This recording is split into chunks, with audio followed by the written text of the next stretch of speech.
Un peu plus d'un an après sa défaite aux élections présidentielles sous l'étiquette socialiste, Benoît Hamon est venu poser les statuts de son mouvement Génération à Grenoble. Résolument à gauche, la fête du travailleur alpin à Fontaine, organisée par la Fédération iséroise du Parti communiste français. 3 jours pour associer débat et musique au parc de la Poya. Et puis l'agglomération grenobloise compte environ 45 000 logements sociaux. Pour casser l'image vieillotte des HLM, les bailleurs sociaux proposent des innovations comme ces jardins partagés. Bonsoir à tous, ravi de vous retrouver dans ce JT du lundi 2 juillet 2018, à toutes les heures à partir de 18h. L'essentiel de l'actualité du Grand Grenoble en moins de 10 minutes. Tous ensemble, ou presque, Génération avec un S, c'est le nom du mouvement créé par Benoît Hamon. Un mouvement qui a véritablement pris corps lors de sa première convention ce week-end à Grenoble. On y a vu Éric Piolle ou des députés européens.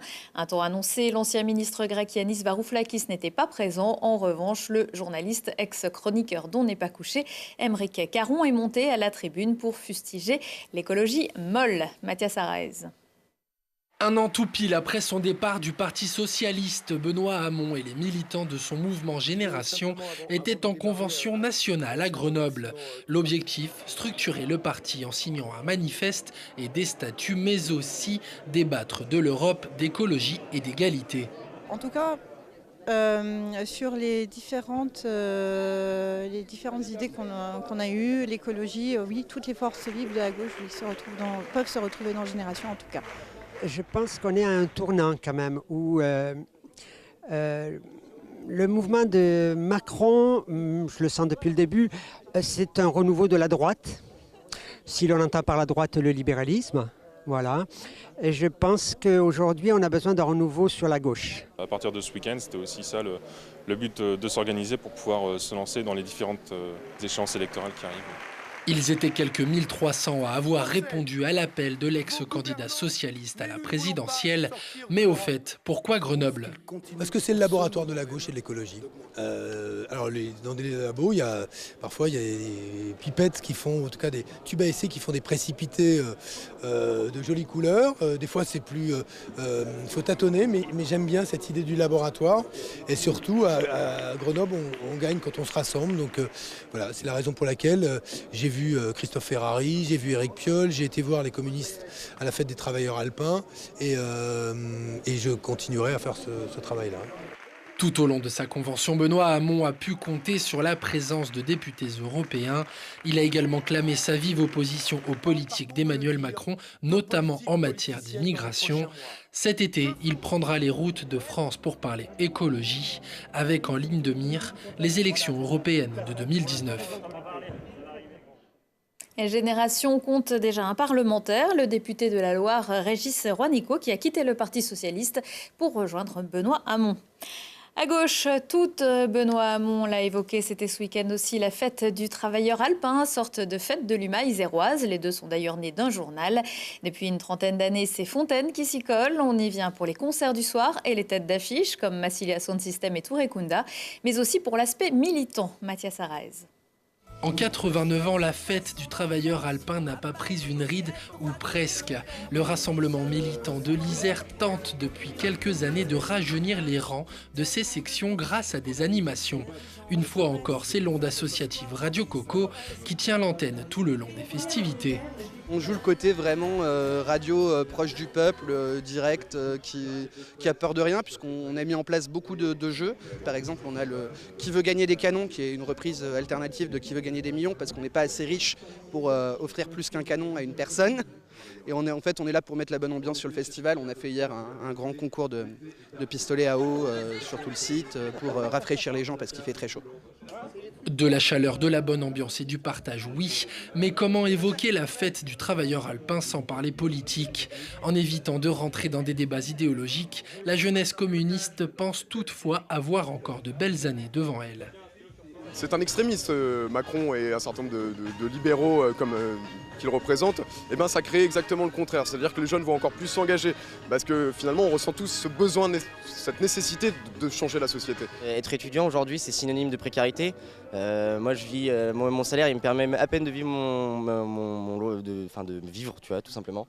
Et du coup on est toujours obligé de trimer. Et en fait, la perspective de changer de société, évidemment que ça me parle, quoi. Il y a forcément beaucoup de jeunes, de lycéens qui viennent pour la première fois au TA et ah, le communisme, mais qu'est-ce que c'est Et du coup, on parle de l'actualité, on parle de ce qui se passe sur la fac, parce que forcément, entre jeunes, on se comprend.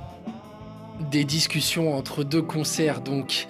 Avant de remplacer une classe politique communiste vieillissante, la jeunesse ambitieuse devra se remonter les manches. Pas comme Stakhanov, mais la lutte justifie les moyens. Cette 89e édition du Travailleur alpin aura réuni 6000 personnes en 3 jours.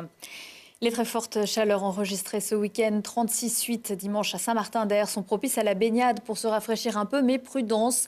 2 drames se sont produits ce week-end dans les lacs isérois. Samedi au lac de Monténard, le pilote d'un bateau est décédé.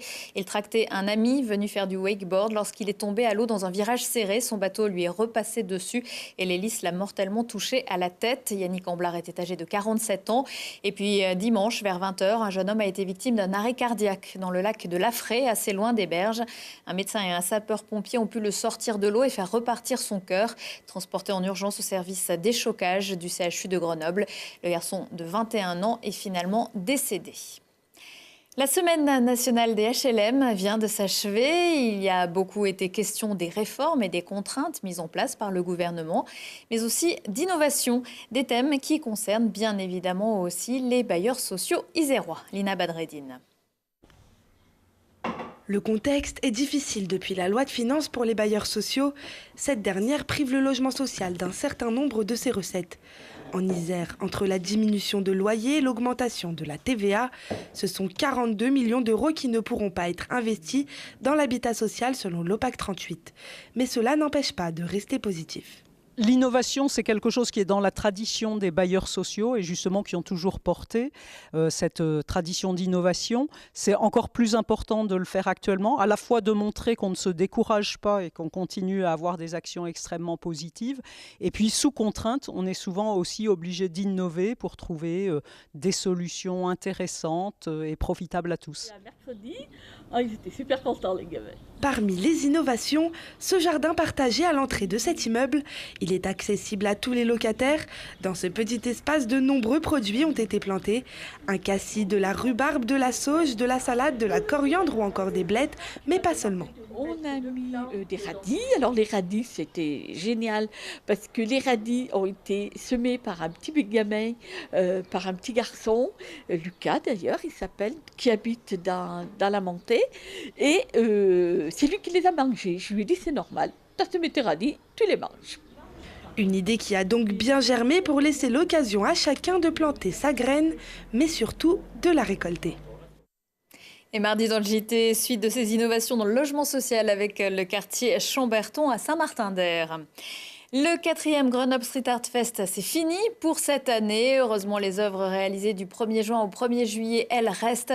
Une cinquantaine d'artistes du monde entier ont mis des couleurs sur les murs de Grenoble, Saint-Martin-d'Air, Fontaine et Pont-de-Clé, avec aussi 2 trams aux couleurs du festival, une voiture en autopartage, des expos, des rencontres, des activités pour les enfants, des dédicaces ou un festival de cinéma.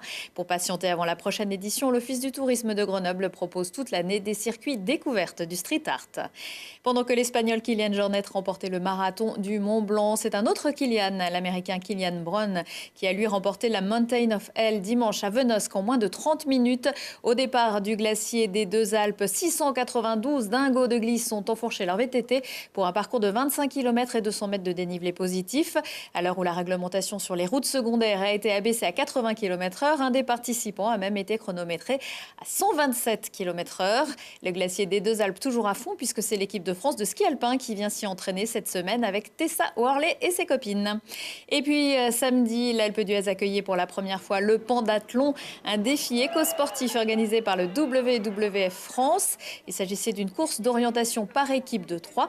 Objectif, récolter des fonds pour financer le travail de rédaction d'un plan national de restauration du lynx boréal, une espèce menacée qui vit du Jura aux Alpes. À 19h15, 20h15, 23h15, si on parlait. Aujourd'hui, avec Thibault Leduc, si on parlait de votre été dans la capitale des Alpes, vous pourrez le consommer assis devant un écran, debout face à la scène du cabaret frappé ou à pied sur le sentier des 4 massifs grenoblois. Prochain rendez-vous avec l'actu dans 1 heure et en replay sur télégrenoble.net. Je vous souhaite à tous une très belle soirée.